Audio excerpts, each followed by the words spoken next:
pleasure to introduce you this evening to our speaker, Dr. Guy Puzey from the University of Edinburgh, who I suspect is familiar to many of you, being a man of many talents, and indeed with many hats. But Guy is currently senior lecturer in Norwegian at the University of Edinburgh, having joined in 2015. His research interests are vast and diverse and fascinating, and he is always going off to check something at the library that's most unlikely. Alongside all of that, he also manages to work sometimes as a literary translator of Norwegian. And indeed, he's an all-round good guy. Please excuse the terrible pun. So without further ado, I'd like to invite Guy onto the virtual stage to tell us more about this evening's theme of Norwegians in Edinburgh in the mid-19th century. Guy. Thanks very much, Ian. Thank you, Chris. So I'm just going to try and share the screen here. Let's see if this works. So hopefully you can see some slides now. Yeah, okay, so yeah, good evening everybody, and indeed thank you very much for coming along on what is a very nice evening here in Edinburgh anyway, and many thanks to the Society for the very kind invitation to come along and speak to you this evening. So on the 12th of June 1863, precisely 160 years and 10 days ago, one of Norway's best known 19th century writers left Edinburgh, where I'm speaking to you from right now. Aasmund Olavsson Vinje was his name, and he had stayed here for the best part of a year. And this evening I'm going to talk you through his purpose in visiting and the book that he wrote here, which I think deserves a closer look 160 years on. You'll hear more about his methods and how they differed from some other travel writers, such as an internationally even better known Scandinavian writer of that time, Hans Christian Andersen. I'll talk about the book's reception and its relevance today, as well as its role more broadly in Norwegian cultural history. Now, this talk is based on a chapter that I wrote for a book published by the Scottish Society for Northern Studies last year in 2022. The book was Islands of Place and Space, edited by Christian Cooijmans, who you saw at the start of the meeting this evening. And it was a festschrift in honor of a very dear tutor, supervisor, mentor, and colleague of mine, Arne Kruse, who you can see on the left in the photo there, a former president of the Scottish Society for Northern Studies. It was one of two festschrifts that were launched on the same day back in December, the other being Scandinavia Refracted, edited by none other than Ian Giles, who you've also just heard from. And that was a tribute to Bjarne Torup Thomsen, another very dear tutor, mentor, and colleague. Like Arne, Bjarne is also a former editor of the Society's journal, Northern Studies. And both Arne and Bjarne recently retired from their long-standing roles in Scandinavian studies at the University of Edinburgh. But we're very happy that they're still associated as honorary fellows. I was delighted to write a chapter for both of these books, and my contribution to Arne's book sought to pay tribute to him by looking back at another distinguished Norwegian's encounter with Edinburgh, namely that of Aasmund Olavsson Vinje. So, who was Vinje? He was born in 1818 in the place of the same name, Vinje, which is in northwestern Telemark. Vinje is an important place in Norwegian cultural history, and especially in the history of the Nynorsk written language, which we'll return to shortly. Later, in the mid-20th century, it's where the great writers Halldis Moren Vesaas and Tarjei Vesaas lived. Then, among the area's present-day luminaries are two brothers, Odd Nordstoga and Aasmund Nordstoga, who are well-known singers and grew up on the very same farm as Vinje. You can even book a guided tour of Vinje's childhood home, which you can see on the screen, with the younger Aasmund. Vinje's parents were tenant crofters. He worked on the farm himself from an early age and had particular responsibility for the goats. It was important for Vinje's development as a person and later as a writer that he came from a less advantaged background. Still, although his upbringing in rural Telemark sometimes meant difficult financial circumstances, literature and culture were highly prized in his family, and it's said that he learnt to read at the age of 9. After his confirmation, the priest and his father encouraged him to become a teacher, which he did on and off for a decade or so, often teaching pupils in the classes below him while he was following more advanced lessons as a pupil himself. On several occasions, he thought about emigrating to North America, but he stayed in Norway and did some further studies. He also tried his hand as a sailor, but he wasn't much good as a sailor as he couldn't climb the mast, so he came back ashore fairly soon. In 1848, he went to a cramming school in Christiania to prepare for the Examen Artium exam. It was at this school he met some others who would go on to be big names in Norwegian literature, including Bjørnstjerne Bjørnson and Henrik Ibsen. And it was together with Ibsen and another friend, Paul Botten Hansen, that Vinje published a satirical magazine called Andrimner, named after the chef of Valhalla from Norse mythology. This magazine was originally known as Mannen. In an article from Andrimner in 1851, we can see a quote that's typical of Vinje's thinking and worldviews. Truth is not something fixed or finished, but a process, something fluid. So he's intrigued by the notion of truth as a relative concept. It depends who you ask, when you ask, where you ask, etc. For Vinje, this also meant that he was always willing to change his mind. It meant that it was important for him to see things from different angles and different viewpoints. This also implied being able to take things seriously while also seeing their humorous sides in an ironic fashion. This approach of his has been described as tvisyn, dual vision. According to Vinje, those who can use this type of vision somehow see both sides of life's tapestry in one glance, as if we can more easily cry with one eye and laugh with the other. The contradictions and disparities that Vinje would encounter in Britain had the potential to show both sides of a complex social and political tapestry. Now, in 1851, he started working as a newspaper correspondent, and this is where I must start addressing the question of what language he wrote in. As many of you will probably know, Norway spent a period of several hundred years in a union with Denmark. For much of that time, Norway essentially had the status of a province. For a variety of reasons, written Norwegian died out in that period, with Danish used instead as the written language. As for the spoken language, however, Norwegian dialects continued to be used. Norway came out of the union with Denmark in 1814 as a result of the Napoleonic Wars and entered into a new union with Sweden. In light of this, some Norwegians were keen to stress the distinct nationhood of Norway. This was, however, the time of national romanticism, and the link between language and nation was central. How could Norway be deemed a nation in its own right without a language of its own, some thought. Two main solutions to this problem eventually emerged. One involved a gradual Norwegianization of written Danish. This meant using spellings that better reflected the way Norwegians pronounced the written language, as well as Norwegian vocabulary. As a correspondent in the early 1850s, Vinje started using more Norwegian words, including more Norwegian grammatical inflections. He was criticized by some readers for doing this. The other solution to the language question was less gradual and more radical.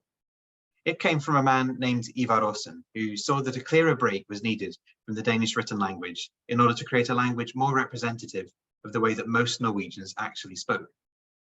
So Ivar Aasen, who you can see here, traveled around Norway collecting samples of the wide variety of dialects spoken around the country. He then sought to establish common denominators between the dialects in order to create a new single written language based on an amalgam of all Norwegian dialects. He called this language landsmål, literally the language of the country. Unusually, with these two proposed solutions to the language question, both were made co-official written standards of Norwegian, and there still are these two official varieties of written Norwegian to this day. Landsmål later became known as Nynorsk, literally New Norwegian, while the gradual Norwegianization of written Danish led to what is now called bokmål, literally book language. Norwegians are taught both at school, but bokmål is the main language for most Norwegians, while Nynorsk is the main written language of around 10 to 15% of the population. So what about Vinje? What did he write? Well, like everybody of his generation who wrote, he'd started off writing in what was effectively Danish. But as a newspaper correspondent, he started injecting more Norwegian words and spellings into his writing. Then in 1853, Vinje wrote a review of Ivar Aasen's Prøver av landsmålet i Norge, the work that provided a model for what Nynorsk could look like, although note that the title of that work is actually in Danish. Vinje probably started thinking that he might be able to use Aasen's language himself, and over the coming years, he started writing poems in dialect too. Vinje qualified as a lawyer in 1856 and became a High Court advocate the next year, although his legal work was never his main vocation. That was writing. In fact, he later lost his position as an advocate due to his criticism of the government. In 1858, he started the publication of the newspaper Derlen. This marks the debut of Landsmål or Nynorsk in the press. The title of the newspaper translates as the Dalesman, or the man from the glen. The first few lines of this publication gave an indication of his aims. The Dalesman was, for a long time, an object of disdain, but now, thank God, that time is almost over. So out he ventures through town and country. He would dearly like to talk with people about various things that concern him, but he is not sure exactly which language to speak. He could, of course, speak Danish if it comes to that, but he would really prefer to be Norwegian, as he was born. Vinje ran this paper, Derlen, almost single-handedly, and it was published on and off from 1858 until his death in 1870. He covered all sorts of things, largely cultural matters, but also politics, philosophy, and agricultural topics. The newspaper was his own sideways glance at the world of the day. He wanted to get his readers to be informed, critical thinkers, and to be independently minded. He wanted education to be more of the people, and for the people to be more educated. Crucially, Vinje wrote Derlen in his own form of Aasmund's language. It's claimed that Vinje told Ivar Aasen, "I will use your prescription as far as I can, but I must write in my own language. I do not want to be an ape." In other words, he did not want to imitate Aasmund's proposals rigidly. So he sought to try and establish his own way of using Landsmål, a kind of idiolect. He experimented with the language for the rest of his life, like a nomad in the land of languages. Still, Vinje also saw Aasen as a kind of linguistic authority, and Aasen would proofread every issue of Derlen. Thinking about Vinje's mission to inform his readers, he wanted to write in a more oral and lively way than many had before. This is, to a large extent, the spirit of what is still considered good journalistic and popular scientific writing in Norway to this day, a more oral and lively way of writing. With Vinje's articles in Derlen and other outlets, such as the piece of travel writing we'll be discussing today, he is seen as a pioneer in Norwegian journalism in general, on top of his linguistic pioneering. He is, though, probably best known these days for his work as a lyricist, his poems and songs, many of which are still widely sung and performed today. Some of them were later set to music composed by Edvard Grieg. So what brought Vinje here to Edinburgh? In 1860, he applied for a government scholarship with the following project: by travelling to Northern England and especially to Scotland to investigate the local civic infrastructure and legislative situation with consistent reference to traditions and everyday life. He was granted funding. And among the other applicants for that funding call that year were the writers Bjørnstjerne Bjørnson, later a Nobel laureate, and Henrik Ibsen, both old friends of Vinje. While Vinje's application was successful, Bjørnson and Ibsen were initially turned down. The newspaper Aftenbladet protested this outcome, pointing to Bjørnson's international fame and doubting Vinje's qualifications, suggesting sarcastically that Vinje might as well be sent to Scotland to learn the bagpipes. Although, what would be wrong with that, we might wonder. After the protests, Bjørnson was awarded 500 specie for a trip to Italy. Vinje was awarded 250 for his trip, but Ibsen remained empty-handed. Vinje's motivations for his trip can probably be summed up with that first sentence from Derlen that we saw before, as this Dalesman sought to venture forth into the world. He wanted to make comparisons between conditions in England and Scotland on the one hand, and Scandinavia on the other. He also seems to have thought the journey may give indications of future political and economic developments to come in the rest of Europe. Many of Vinje's contemporaries in Scandinavian literature and art travelled further south in Europe, drawn by the civilizations of classical antiquity and the heritage of the Renaissance, to places such as Italy. This was the case of Bjørnson and Ibsen, for instance. For Vinje, Rome stood out as a former empire, but he was clearly intrigued instead by the prospect of visiting an empire near the apex of its development. He already foresaw the decline of the British Empire when he wrote of this as a law of nature. He wrote, "Will theories, the results of which in other nations lie before us in history, fail to produce their natural consequences in Britain? The laws of nature are generally steadfast." Vinje's mention of especially Scotland in his original application shows a clear desire to pay particular attention to this country. Some reasons for his special interest in Scotland were explained further in his application. It is well known historically that Norwegians in ancient times were in constant connection with England and especially Scotland with its adjacent islands, and that many of them settled there. The language there is so similar to our popular spoken language that a Scot and a Norwegian mountain farmer would immediately understand each other. Vinje's argument would appear to be that the further north you come in England and in Scotland, the stronger the connections are with Norway. To some extent, that's true, but it's quite an exaggeration to suggest that the average Scot and a Norwegian mountain farmer would immediately understand each other's language.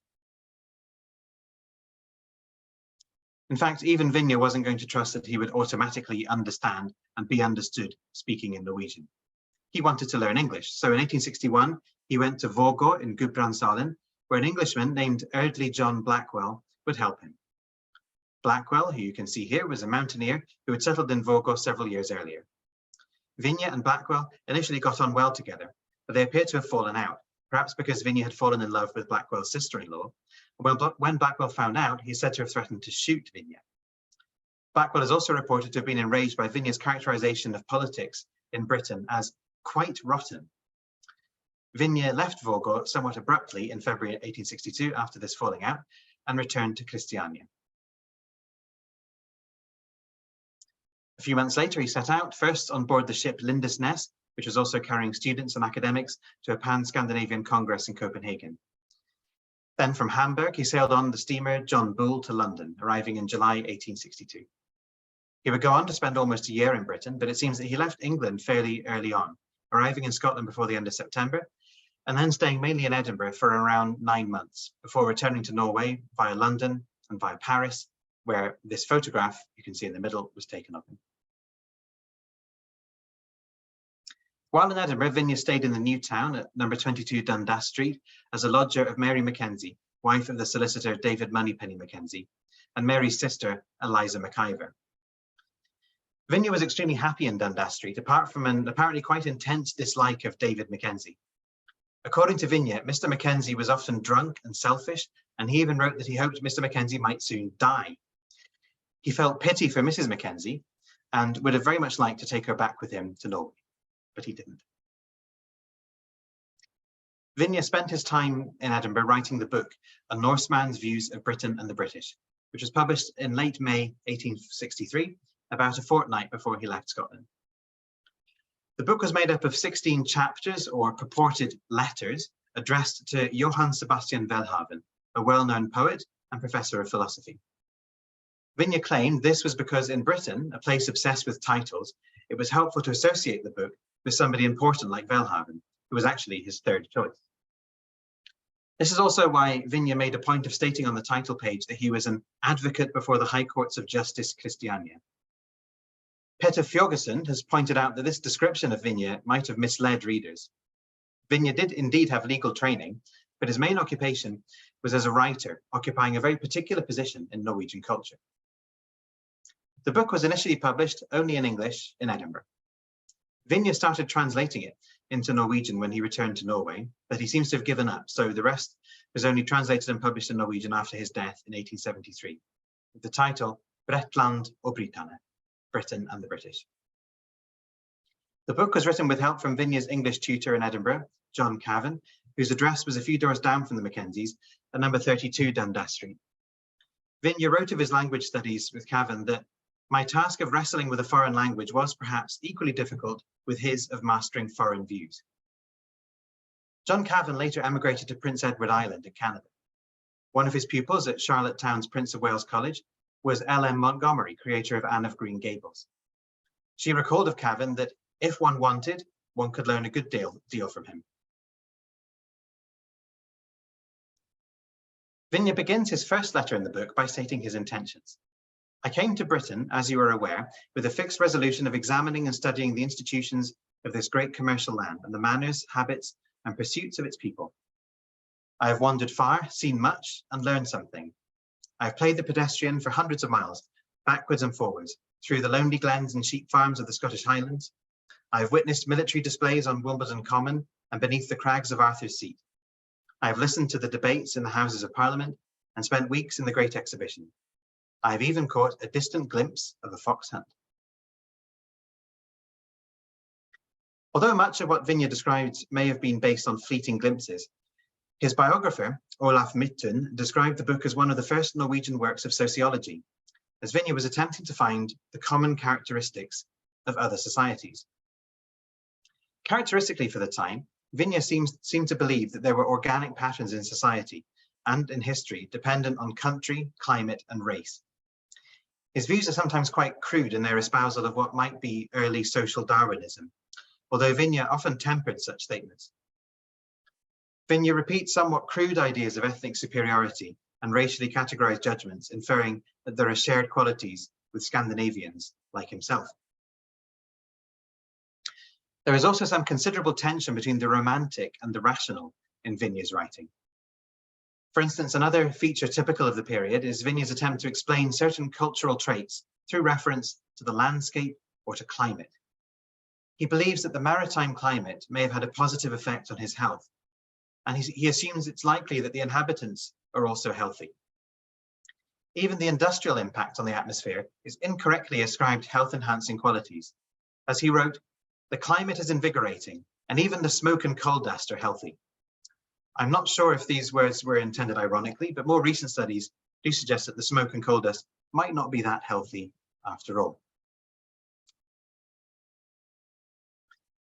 Vinje's project was not strictly scientific in nature, but if Olaf Midtun described it as one of the first Norwegian works of sociology, then it's worth considering Vinje's methods, which may make him partially a social anthropologist. Georg Sidbern, the Norwegian Prime Minister in Stockholm, was one of those who had provided Vinje with letters of introduction, but Vinje writes that he barely used them. "I have them still in goodly numbers, occupying an honourable place in my writing desk. And why? Because it is an opinion I hold that the formal visits, invitations of ceremony, and parties of pleasure, which are the usual results of letters of introduction, teach a man nothing. They are in all nations the same, their character being generally much ado about nothing.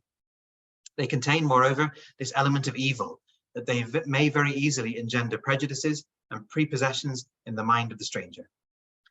I therefore prefer to remain unknown, and from my obscurity, study real life." Vinje had already more than hinted at this approach in his funding application too. Whoever wishes to familiarize themselves with the great deal we already know about these countries, and who is able to do so, will always find some relevant clues, but it may nonetheless be assumed that there is still much to learn in that respect, especially when the object of interest is seen, so to speak, from below, and if official reports are not taken as the main sources, as is usually the case. And in this regard, I dare say, without being too modest, that I would have no small advantage in such circumstances, having been brought up among our common people, so closely related to those of Scotland. The idea of seeing society from the bottom up was not shared by all writers travelling at that time, as can be seen if we compare Vinje's approach to observing society with that of another Scandinavian writer who visited England and Scotland, including Edinburgh, not long before Vinje, and that was Hans Christian Andersen. He came to Britain 15 years before Vinje, in the summer of June 1847. His visit was much shorter than Vinje's, at just over 2 months, and he spent most of that time in or around London. Vinje and Andersen were certainly quite different personalities. While Vinje had to address his application for funding to visit Britain to the king, Andersen's situation was the reverse, as he describes it in his autobiography, Mitt Livs Eventyr. "One day the king asked me if I ought not also to see England. I said yes, and added that I was thinking of going there the following summer. 'Then you can have the money from me,' said his majesty. 'You represent Danish literature in England now, and you must live well and in comfort.' Still, Andersen turned down the offer, as he had sufficient funds of his own and several other wealthy friends. Vinje had been provided with letters of introduction, but preferred not to use them. Andersen, meanwhile, did not need letters of introduction. His work was already well known in Britain, and he had contacts among the aristocracy and royalty. Andersen wrote in his diary about the moment he stepped ashore in London, "The Englishmen on board had warned me not to trust anyone when I went ashore, not to take up with anyone." Let's compare this with Vinje, who claims to have been immediately more trusting. "When I landed near London Bridge, I addressed a man who had come to meet some acquaintance that he expected to arrive by our steamer from the continent. I asked him for some hints as to lodging and the like, and he acted as a most excellent friend. He took such a deal of trouble with me during the whole of my stay in London that I really got ashamed of all the kindness he showed me." Back to Andersen, and the very next day after his arrival, he visited the Danish ambassador and then went to meet royalty.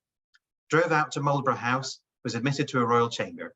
The hereditary Grand Duke, he's talking about Charles Alexander of Saxe-Weimar-Eisenach, came, embraced me and kissed me. We sat together. Vinje, on the other hand, preferred to expand his social network in a more representative way. He wrote, "Some of my countrymen at the Great Exhibition in London were of a decidedly different frame of mind, and their perseverance in importuning our Secretary of Legation, our Consul, and Commissioner for tickets of invitations to parties and festivals made me oftentimes feel pity for these pestered officials and ashamed for their persecutors." Anderson felt quite comfortable in the company of aristocrats. He wrote, "People say that the aristocracy in England excludes all artists from their circle. I can't say that. I found the friendliest people, the heartiest reception." For Vinje, meanwhile, "The British are certainly good looking, but I have been disappointed in not finding the aristocracy the best looking portion of the population, as I have often been led to believe." There are many more contrasts between Anderson's and Vinje's accounts of their travels, but the important point here is that Vinje was so keen to see life from more marginalized viewpoints. Anderson was also interested in real life and social conditions, but the journalist Vinje was eager to explore this in a different way. One evening I followed a different method and put myself under the guidance of a London detective, whose acquaintance I had purposely made. Among the indescribable haunts of misery and crime, I on that night learned more of modern civilization than was possible in the suffocating crowd of the Guildhall Festival, though in neither society do I think that much is to be got worth the keeping. This method of embedding himself with a representative of local law enforcement shows some journalistic enterprise and a significant determination to see other viewpoints, in keeping with the tvisyn, or dual vision, for which he is known. In the Norwegian translation, this passage also contributed to the expansion of the Norwegian lexicon by allowing Vinje, or whoever translated his later work, to coin the word uppsnusare, or in some later editions, oppsnusar, to describe a detective, although the term doesn't seem to have caught on very much since. The word coined quite literally translates as an up-sniffer, or less literally a sniffer out, quite a descriptive word for a detective. Later sections of the book continue in a critical vein, perhaps with increasing intensity. Vinje highlights the social inequalities he witnessed. Discussion ranges from social class, the aristocracy, land ownership, and the power of capital, to matters such as literature, agriculture, education, the press, political parties, religion, architecture, the legal profession, and some very intriguing metaphors involving drainage. Throughout the book, Vinje was quite scathing in his criticism of some aspects of British life, not least social inequality. This stood in contrast to the generally positive views of Britain held in Norway at the time. For Vinje, industrialized Britain was not as progressive as he may have once thought, but conservative and reactionary. His criticisms did not escape the attention of reviewers. The London Standard called Vinje a lunatic, pure and simple, as did its sister papers, the Evening Standard and Morning Herald. A leading article in the Glasgow Daily Herald described him as like a special pleader retained by Louis Napoleon for the glorification of France and the disparagement of Great Britain, while a follow-up 2 days later claimed that there is little to be got from Mr. Vinje's letters. According to the magazine John Bull, the book was full indeed of valuable hints, but Vinje was plagued by very strong prejudices. In 1939, Sigmund Skard wrote an overview of the book's initial reception based on 12 reviews he found in English from the year of the book's publication, 9 in the London press and 3 from Edinburgh. With the digital search possibilities available now, I've been able to locate a further 9 reviews spanning the period from 1863 to 1917. Of these 9 further reviews, 3 are from Glasgow publications and 1 each printed in Aberdeen, Dublin, Edinburgh, Liverpool, New Orleans, and New York. Some other papers printed extracts without a review, including publications in Brechin, Brighton, Dublin, Glasgow, Kirkwall, and Nairn. There was 1 reader's letter about the book in Glasgow, and 1 of the reviews that Skard had previously found was reprinted in the Bombay Gazette. Skard saw that many critics of Vinje showed clear satisfaction with the status quo in Britain, as well as unconscious snobbery. This reaction may even have reinforced some of the points that Vinje was trying to make, with publications such as the London Review claiming that the author of the book before us tells us nothing new when he says we have an extraordinary reverence for rank and money. But we see what he does not, that to both there is a bright as well as a dark side. These reviewers may not have picked up that he was reacting to the less critical Anglomania that Vinje described as rampant in many countries. As Vinje wrote, shallow observers might even call the state of things here perfect. There is also an intriguing pattern in that the book's reception was occasionally more positive in reviews from beyond London, perhaps reflecting the more marginalised viewpoints that Vinje supported. The fact that Vinje spent more time in Scotland was spotted by many reviewers in England too, remarking, for instance, that on the whole, his letters, written from Edinburgh as they are, seem written chiefly from Edinburgh information and from an Edinburgh point of view. This in the review from The Reader. Already in the second letter in his book, Vinje writes about coming to Scotland, where he felt more at home. I got tired of London, its bustle and din, and in order to make the change as complete as possible, I betook myself to the far-off valley of Glencoe. It much resembles, on a small scale, the Vestfjord Dale and many of our Norse dales.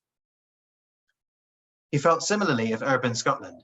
In Scottish cities, more particularly in Edinburgh, I could almost fancy that I am walking in our Norse towns.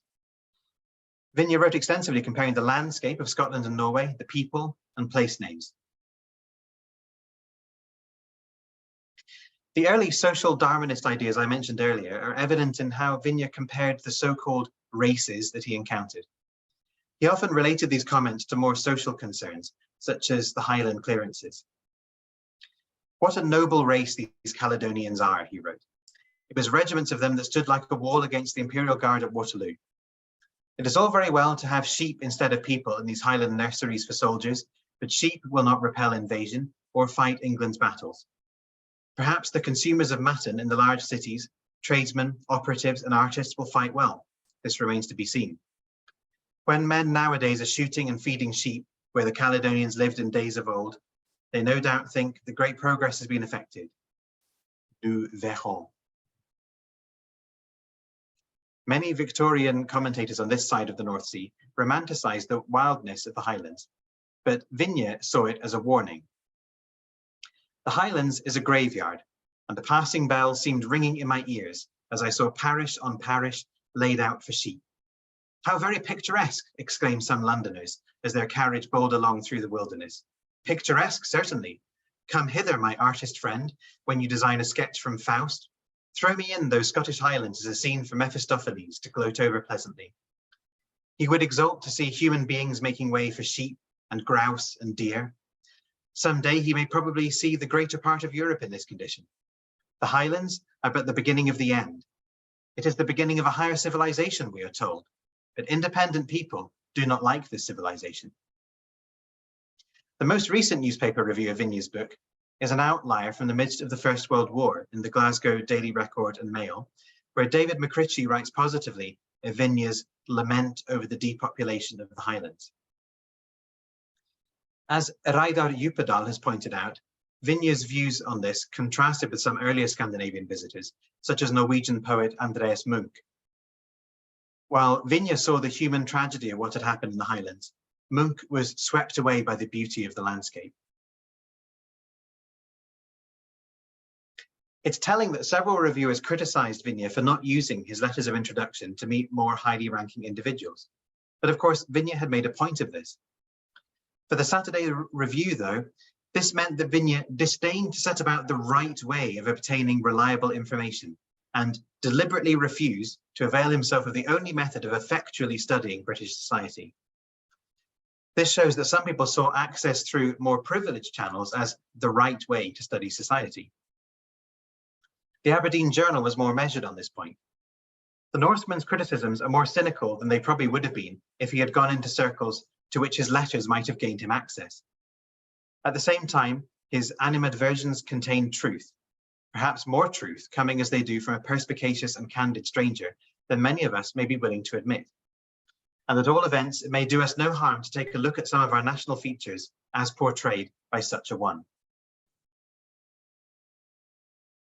One reason why some Scottish publications are more open to Vinje's ideas could be down to his portrayal of the Scots. Vinje wrote, "We and the Swedes are much better friends than the Scots and English are. I have therefore independently endeavoured to form my opinion of the mutual relations between them, and have come to the conclusion that the Scots are the superior people. The more mountainous country is sufficient to account for this. Besides, the popular education is much better in Scotland than in England.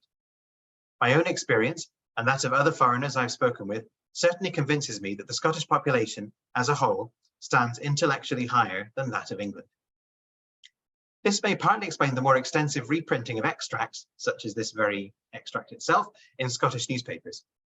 Also, note that the mountainous landscape he credits of making a people superior is the very aspect of the Scottish landscape that he compares to Norway, and the mountains where the dalesman, he himself, lives. With the higher praise reserved for Scotland, some reviews took aims at Vinje's tutor, John Cavan, although he's unnamed in the book. They blame him for the criticism of British society. For instance, in a Saturday Review, Monsieur Vinje, whose book is published at Edinburgh, is so convinced of the superior intellect and education of the Scotch to those of the English nation that we should much regret if he had been induced by this consideration to make so unfortunate a choice of an interpreter.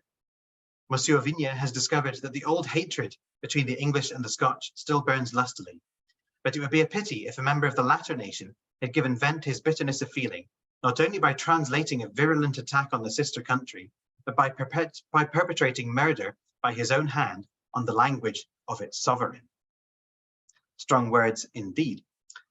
The London Review was a little softer on this point, noting that Vinje had no hatred for the British. He testifies to their open kind-heartedness and compliments their roast beef with having relieved him of some of his wrinkles. The British, he says, are really a good race, but his preference is for the North Britons. With Vinje's critical approach, some reviewers thought he was placing himself, or Norway as a country, on a pedestal, with a self-complacent assumption of superiority. But he was questioning power structures and preconceived ideas of superiority among and about the inhabitants of an island at the centre of a global empire. Maybe he was instead trying to show that Britain, or specifically England and Scotland, were not so unlike Norway, or other countries for that matter. The highest praise of all seems to have come from newspapers out with England or Scotland. The New York Herald writes that it is a very droll book and pays off British writers for the absurd slanders and misrepresentations which they have published in reference to this country. Although this may be a backhanded compliment if it's supposing that Vinje himself is committing absurd slanders and misrepresentations. In Dublin, The Nation described Vinje as an honest thinker and manly writer who has no sooner gained footing in Britain than he lays about him in the good old Scandinavian fashion, i.e. right pluckily, with the battle axe of the 19th century, the pen. While sharing in Vinje's measured condemnation of the clearances, this review from Ireland focused especially on his treatment of Ireland. A review by the London-based Athenaeum had seen Vinje's description of the British state's response to the Great Famine in Ireland as the most unfounded of all lies. But for The Nation, it showed that Vinje is possessed of a very accurate insight into the true state of things. This Irish newspaper also remarked, "Not one of your complacent tourists is he, who so readily chime in with the tones of the dominant or ruling powers in whatever lands they may happen to visit, never daring to question wrong, but meekly accepting might as right. He is rather of that class of impartial philosophical observers and note-takers, becoming, we are happy to say, every day more enlarged." So Vinje's perspectives, coming from a political and geographical periphery of Europe himself, were not lost on all readers. The book ended with an appendix on a different topic to the main text. This appendix was an essay about the emerging cultural and linguistic movement behind the Landsmål language, or Nynorsk, as it is now known. This appendix is an unassuming milestone for the international profile of Nynorsk, being probably the first time that a Norwegian wrote about the language debate in English, and an interesting early statement of the Nynorsk movement's programme in its own right. It's only in the last few years that the significance of this appendix has been re-evaluated, and it was first translated into Norwegian by Ottar Grepstad in 2018.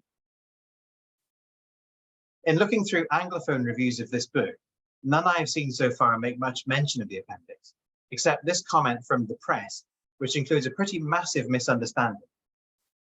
Herr A.O. Vinje is favourably known in his own country as a zealous partisan of a movement for the revival and encouragement of the Norse tongue as the ancient language of Sweden. Of course, it was not Sweden. Perhaps the most interesting aspect of the appendix is the way that Vinje creates an almost mythological image of Ivar Aasen, the creator of Nynorsk, which had only really been created about 10 years earlier. He wrote of Aasen, away in the wild district of Møre, a district of islands, fjords, and mountains, there lived a young man who had applied himself with wonderful energy to the task of self-culture. But it is not just the appendix that makes the book Vinje wrote in Edinburgh an important chapter in the history of Nynorsk. It was probably the first work of any sort published in English by a Nynorsk author. And although it was originally published in English, it is evidence of some significant traits in the emerging counter-hegemonic Nynorsk worldview. The Nynorsk worldview would come to be characterized by a radical and democratically inspired tendency for critical stances towards power structures. A particular mix of national romantic and Enlightenment ideas had shaped the Norwegian cultural climate at the time. Those impulses had themselves come from abroad. A distinct Nynorsk culture was still in its early days, but a Norseman's views of Britain and the British marks a key moment when Nynorsk ideologies encountered contemporary impulses from the wider world through Vinje's travels and his writing. This helped to crystallize that oppositional, power-critical stance in a wider context than just Scandinavia. This was, after all, a chance for the Dalesman, Vinje, to venture out into the wider world, engaging with social debate. To a greater degree than many travel writers of the time would have done, Vinje attempted to portray this world from the bottom up, with his ironic tone and satirical content, showing many typical traits of his character and writing. Harald Beyer, literary critic, wrote of Vinje, he is unpredictable like no other, leaping, impulsive, emotional and cynical, warm-hearted and tactless, radical and conservative, unreliable and loyal, half farmer's boy, half European. Ivar Digernes has criticized this description of Vinje by Beyer as imprecise, saying that Vinje was actually very consistent. But in this book, and in Vinje's time in Edinburgh, we see examples of all these attributes. Most importantly, Vinje shows that it's possible to be both a farmer's boy and a European, and he shows what that might mean in practice. He takes part in international social debate with an independent mind, a view from the periphery. He ventures out into the world and reflects on his experiences and discoveries, implicitly reflecting back on Norwegian society too. Vinje's critical views of British society gave him new perspectives on social developments in Norway. A counter-hegemonic tendency with a particular relationship to power and authority becomes clearer. This tendency would become a defining feature of the Nynorsk movement as it developed, and still is today. Although I think there is this current tying in with longer-term ideologies in the Nynorsk movement, certain other elements of Vinje's thought are extremely antiquated. Some aspects of the book may seem overly scholarly from a modern perspective too, with obscure and antiquated references. But there is much that is still of relevance in the satire and the social criticism. In 2018, on the bicentenary of Vinje's birth, Norwegian philosopher Gunnar Skirbekk wrote that this particular book is hyper-topical for the ongoing discussion about the relationship between globalized capitalism and state institutions. Skirbekk feels the book is helpful as he wonders, in this age, with tensions between the USA and Europe and between the UK and the EU, where do we stand here in Scandinavia, here in Norway?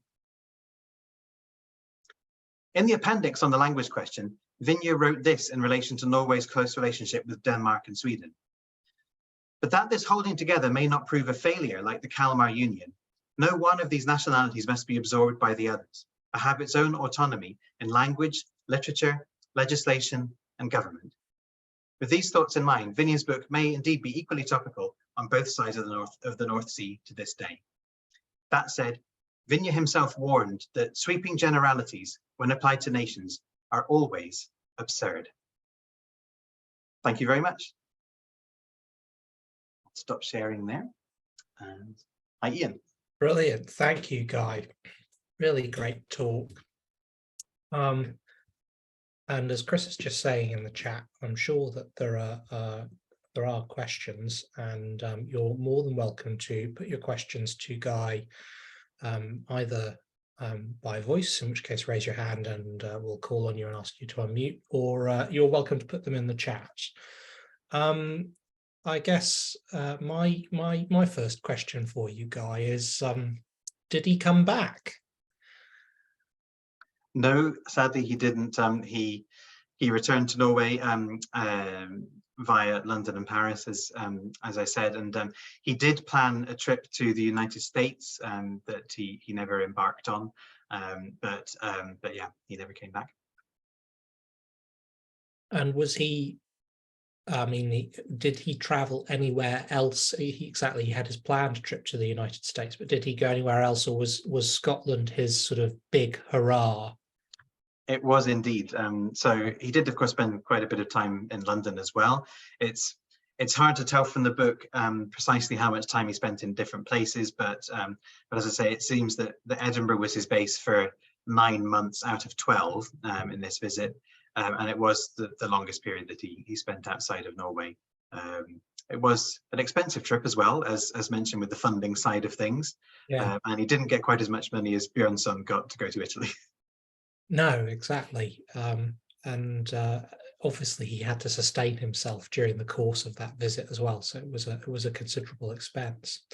We do have a question from Anne Bruce. Thank you, Anne, who asks what the general reaction to the book in Norway was. Yeah, thanks, Anne, and hi. Well, the book wasn't, of course, published in Norwegian until I think 3 years after Vinje's death, if I recall rightly. It was a delayed reaction, you might say. There was some reaction to the fact that a book had come out in English by Vinje, and some copies were posted from Edinburgh to, I think it was the publisher Cappelen in Norway that sought to distribute them. And I'm not sure whether the sales say that more were sold in Norway than here, for instance. But yeah, some copies were sold in English before it was translated into Norwegian. I think generally speaking, the reaction in Norway was very much informed by what the reaction was like here. It didn't really make much of a splash after its translation into Norwegian in the 1870s. But when Sigmund Skard did his study in 1939, that, I think, looking back at the reception in Britain to the book, that I think then set everybody's expectations. So, well, that's the final word in it. Really, it wasn't particularly well received. In fact, quite scandalous. There were, I think, the odd case of a few re-reported reviews in the intervening period where people had just thought that, yeah, this book was landed very flat, and people didn't like it, they didn't get it. But Sigmund Skard did see that there was something in Vinje's criticism that was part of the reason for that. It's also worth noting, so 1939 was when Skard did that study. The book was actually reissued in Norway in 1942. And interesting that it would get published in 1942 with Norway, of course, under German occupation, when any criticism of Britain was quite welcomed by the puppet regime in Norway. And I think that might have been part of the reason that it was published at that time. It was also in the 1942 edition published in a kind of updated kind of Nynorsk that was really only written during the war years, quite a strange in-between form of Nynorsk at that point. So that's as much about the reaction to the book in Norway. It's really, as I said, only in the last sort of 5 years or so that Norwegians have started to remember, yes, this book exists, let's have another look at it. And actually, yeah, there's a lot of very old-fashioned stuff in there, but there's also some things that are quite refreshing and maybe make Norwegians think about how they relate to the rest of Europe and the rest of the world too. Splendid. I'm going to exercise a little bit of editorial discretion and mash two questions together here. I'll start specific and go general. So the specific is from Mariana Clyde, who asks whether Vinje had anything to say about Gaelic, given that there are similarities in speech rhythms with Western Norway, and tie that together with Sarah Hobbs's question about whether there's anything that Vinje explored further or anything that he implemented, having sort of, learnt on his study trip to Scotland when he returned to Norway. Thank you both. Marianne, it's been a while since I've read it in full, but I seem to remember that there are some very passing mentions of other languages being spoken, but I don't think he picked up much of any of the other languages he might have encountered, whether Gaelic or, I mean, he wrote some about Ireland, but my impression is that he did not actually travel to Ireland. It was rather secondhand that he read about Ireland, for instance. It's unclear whether or not he spent any time in Wales, but yeah, I seem to recall there were a few mistaken points being made about linguistic matters in Scotland, not least the idea that that somebody from northern Scotland and a Norwegian mountain farmer would immediately understand each other, which is a bit of a stretch. I mean, if you'd gone back to Norn, a century or two before he was writing, maybe you might have found a very small handful of people who would have stretched, might have been able to understand each other, but of course not Celtic languages there. And to answer the question about whether he further explored or implemented anything he learnt here back in Norway, Sarah, I would say probably not, in that he came here with quite an open mind and aware of the sort of Anglomania that there generally was, and people looking up to Britain as, a powerful country, a rich country, wealthy place, an industrialized country as well, and a lot of his book effectively seems to be debunking these kind of ideas that, yeah, it's not all it's cracked up to be. So on the contrary, I think while other people would have been finding things to learn from, there was the odd thing, and I think he saw a lot to admire in the people that he met, but in terms of the system, in terms of the way that society was set up, not so much, I would say. Brilliant, thank you, Guy. We have a couple of questions here that I will once again sort of dovetail into one another. First, thinking about Nynorsk, or sort of a real Norwegian language that Vinje was trying to establish with these common features. Eva Tyson wonders whether that doesn't end up with a slightly or rather artificial language. And Eva speculates that, you might categorize Nynorsk to be that. But then Vinje's comment about these similarities between Scots and Norwegian as a whole, Doreen Birkeland here is observing that when her Scots mother arrived in a Nynorsk area of rural Western Norway in 1950, she found that once she started picking up the language, her knowledge of Broad Scots as well as archaic Burn Scots was very helpful, and Doreen says that's also helped her. So are we dealing with a rather artificial language, or are we dealing with a rather not artificial language? Would you care to comment? Definitely. Thank you for the questions, Eva, and also Doreen. Yeah, well, I mean, Nynorsk is absolutely a constructed language. It was constructed by one specific man. We know who did it as well. It was Olavsson.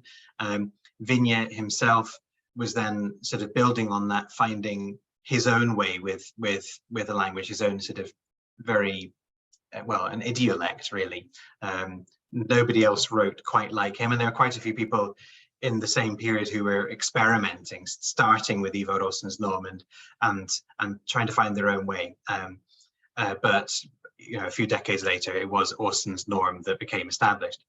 I suppose you could say that, well, all language is artificial in the sense that it's invented by humans. Just that I suppose your point is that most spoken language develops in a I suppose, a more organic way over time. whereas Aasmund's project was, well, within less than a lifetime that he created this. Of course, he was trying to do something that was based, I suppose, on an amalgam of Norwegian dialects in as organic a way as was possible. And well, what's the alternative? It was in Norway previously having a written language, Danish, that had much less relationship to the way that people spoke. So that felt far more artificial to Norwegians, you might say. The way that language then develops, the way that it is cultivated, the way that it's promoted or its sort of status is acquired. On the other hand, there's a lot of debate and argument about how artificial or free that is. But I mean, personally, I would subscribe to the view that very little in terms of status planning for language is ever free, that there's so much going on in terms of power relations between languages, between speakers of different languages, between speakers of one language, in terms of social class, and all sorts of things, that it's not really a free development ever. So so yeah, but I mean, it is absolutely a fair point that it is an artificial constructed language, but you might say with written languages in particular, what language isn't? And yeah, about the point about the similarities between Scots and Norwegian, and maybe Scandinavian languages in general, there is a school of thought that the main thing that some people say, and I'm not sure how many linguists currently agree with this, but the main distinguishing feature between Scots and English is the different proportion of Scandinavian vocabulary that is shared, or rather that of Germanic vocabulary that is shared between Scots and Scandinavian languages. So that is something that many have said, and you're quite right to observe that yet Scots is knowledge of Scots, I would say, is definitely an advantage in learning Norwegian, in learning any Scandinavian language. There's a lot of vocabulary that you will more quickly recognize if you happen to have some knowledge of Scots. And yeah, I do think it can help you to learn more quickly, absolutely. As for immediately understanding everything that each other says, there's a bit more of a gap there, maybe. But yeah, there's definitely a lot to latch onto. I mean, I think of when I first encountered Norwegian myself in a big way, I was still at school in the north of Scotland, and I guess age about 15, 16, something like this, and listening to the radio. You could pick up the radio across the North Sea and hearing Norwegian radio, not knowing what language I was hearing, but occasionally pick up a word and thinking, that must mean so and so, and so yeah, this thing that I mean, the relationship also between English and Scandinavian languages is of course very close, but between Scots even more so. I see Marianne is asking whether Vinje knew about Doric. Good question. I don't know whether he went to Aberdeen or Aberdeenshire. To be honest, it's not entirely clear. I hope that he had long conversations with his tutor, John Cavan, who could have told him more about this. Cavan was mainly an Edinburgh-based man.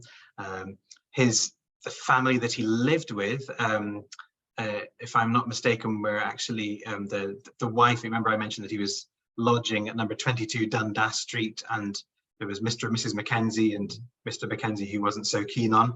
Mrs. Mackenzie he was very keen on, and Mrs. Mackenzie I think was actually from Northern Ireland originally, and I think may have been potentially from Ulster Scots speaking background.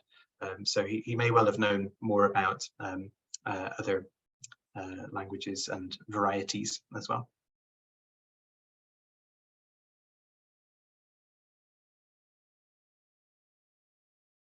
Brilliant.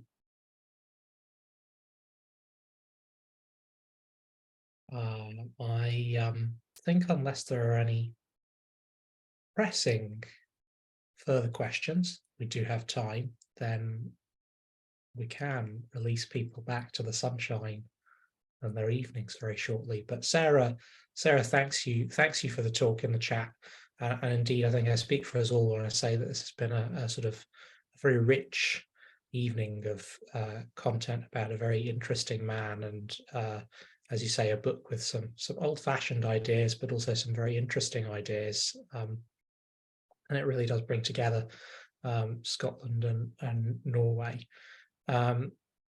We, depending on if the recording has gone okay, we'll hopefully make that available at a later date. Mariana asking if the slides are available, and if you'd like to ask Guy about anything in particular, I'm sure that he's happy to take emails. Your address is available on your staff profile, if nothing else, I assume, Guy. Yes, sorry, I was just trying to put it in the chat here. 1 second. Indeed, Yep. we have it. And as Rebecca points out, we take a break next month, but we'll be back in August on the 24th when Nick Evans is going to be telling us about Scandinavian raiding, conquest and settlement in the kingdoms of the Picts and Alba, which is just an exciting hodgepodge of keywords to get people to sign up, I'm sure. But I'm sure we all look forward to that. As was mentioned by Guy at the beginning of his talk, we did have 2 books that came out at the very end of 2022. And right now we're attempting to clear the handful that we have still on hand. We'll still be able to sell them to you after that, since we can get them printed. But if you would like to pick up a copy for £15 plus postage at the moment, then all you have to do is head to our website and buy your copy before the end of June, and you'll be doing us a favour and picking up 1 or 2 really lovely books. Tell your friends. I think that all that leaves me to do is to once again thank our speaker, Dr. Guy Puzey, with a round of applause, and to wish you all a lovely evening. We'll see you soon. Thank you all for coming. Thanks for me too.